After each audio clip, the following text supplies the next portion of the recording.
So guys, now I've always said you should not compare to US prices. If you were going to do it, what's the proper way to compare to US prices?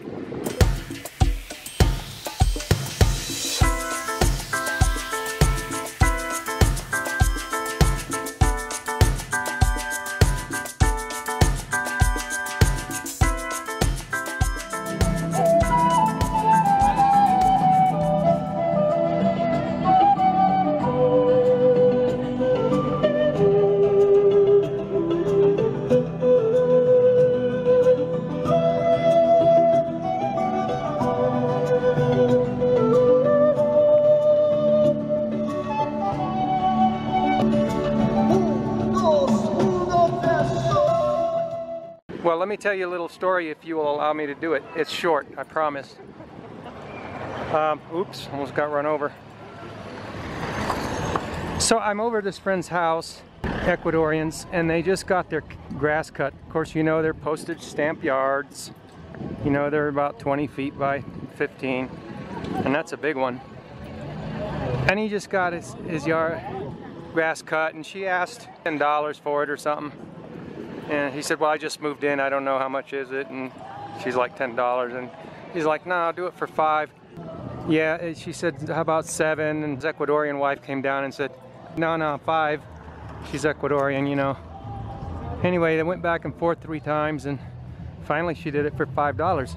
She didn't just cut the grass, she manicured the bottom of the trees. He had a couple of small trees. When I first moved to Cuenca, I'm just going to pause here for a minute.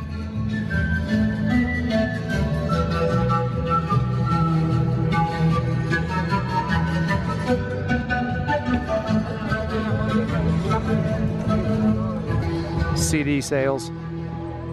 So when I first moved to Cuenca, as you know, I didn't know what any of the prices were. I just got here, and we wrote that article, The Rule of 3 and 4. If you haven't read it, highly recommend, if you're new here, that you go to our blog, discovercuencaecuador.com, and punch in the rule of 3 and 4 and go look at it.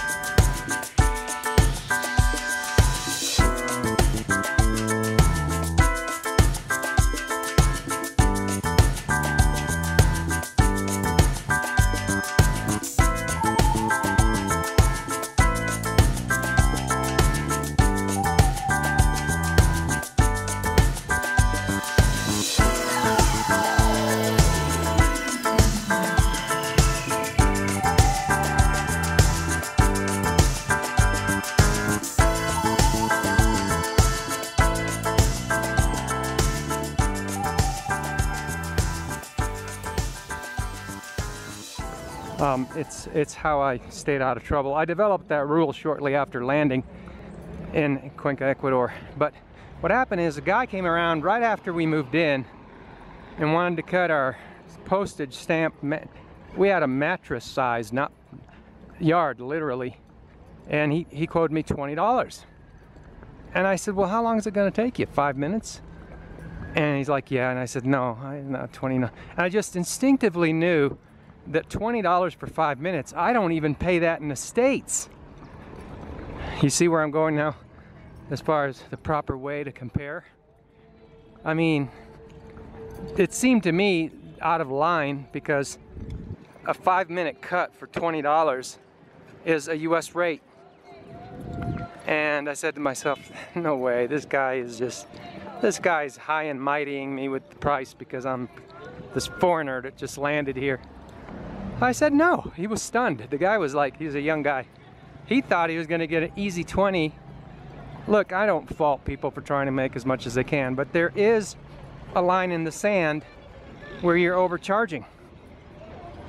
And you're taking advantage of someone because they don't know the going rates. But I just instinctively knew that that wasn't right because it was a US rate.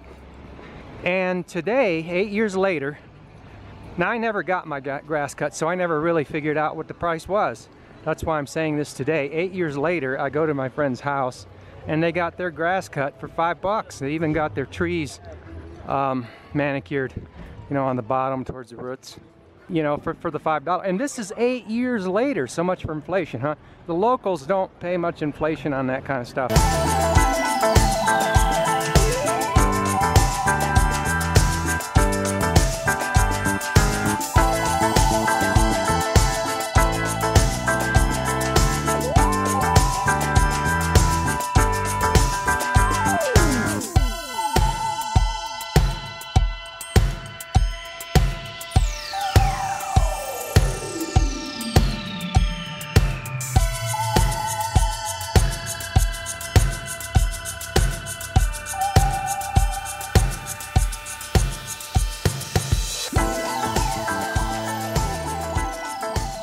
Gringos are always trying to justify their overpricing and their overpaying. If you take that position, right, take a look at what happened to Panama. Panama is unaffordable except for the highest earners. You can barely rent a hole in the wall, tiny little apartment for $900 to $1,000.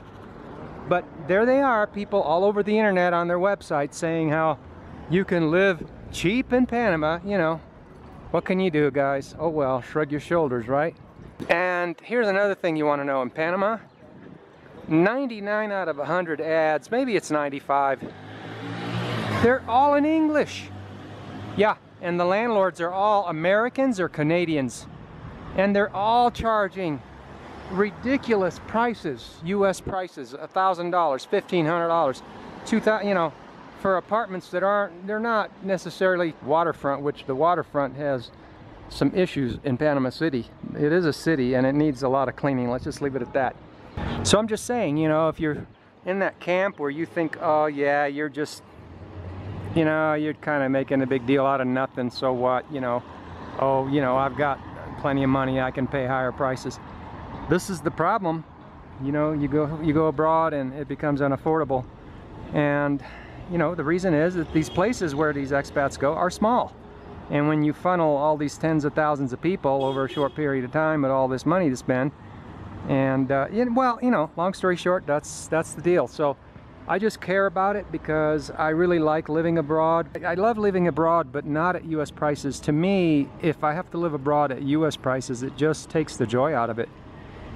Because you're in a developing country, you know.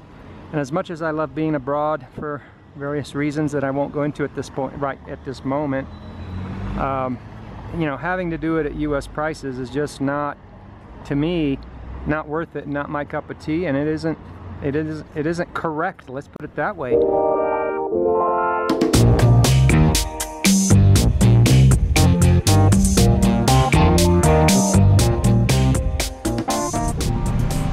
Everything now,